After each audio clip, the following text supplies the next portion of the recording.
Alright guys, this is a model of the month update for the month of August, which you guys are getting a week in advance.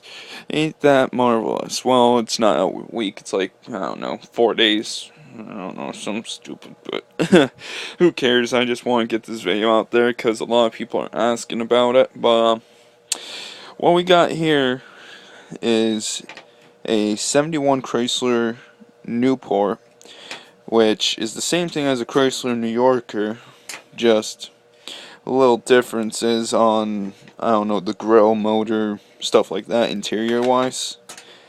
I'm pretty sure that's the only difference. But if you're a request and demand, we are probably the ones right now, other than Zach and the other guys, who can do a New Yorker / Newport conversion and do it perfect.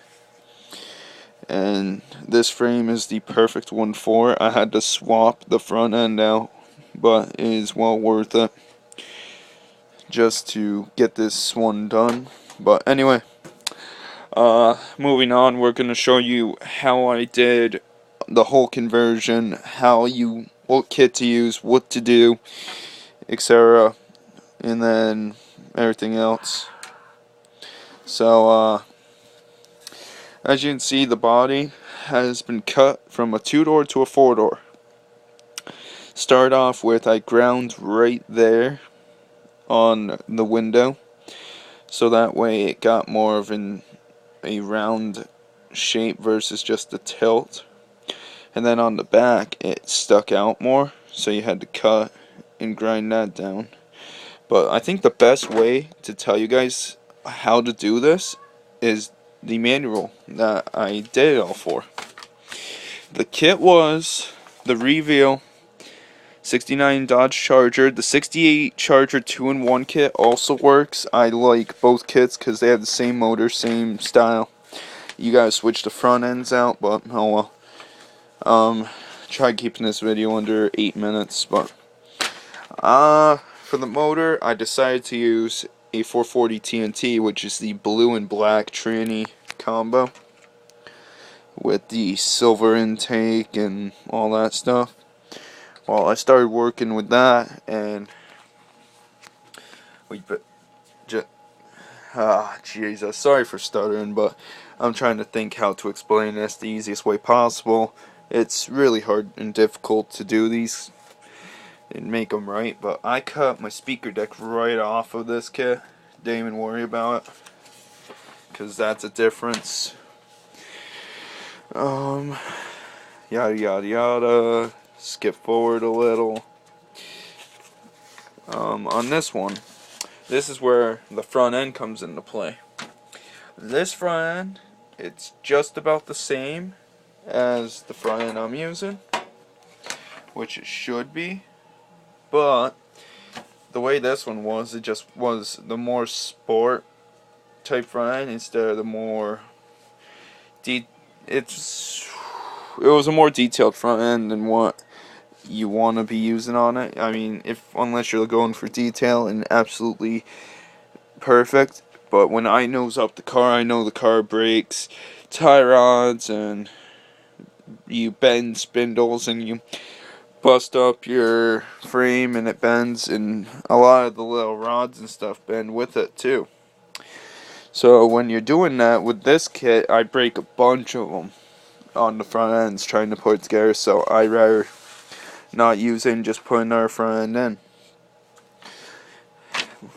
I use the stock rear end from this kit, which is still on it. This is the one that comes with it. This is the one I personally advise everyone to use on this kit. The rear end you don't have to change. It's just minor things you have to do to it to make a New Yorker / Newport conversion out of the kit. And but this is where everything comes into play. This is how it shows you what to do. First off, the front end, don't use the grill. It's close to the grill, but it's not exact. Don't use it. Don't even try. Same thing with the rear. Don't do it. Just take them, put them back in the box, leave it. Don't even try. Don't try with the grill. Don't try with the taillights. Leave them alone. You'll make your own. Alright. And then here's where it shows what I had to do for the car.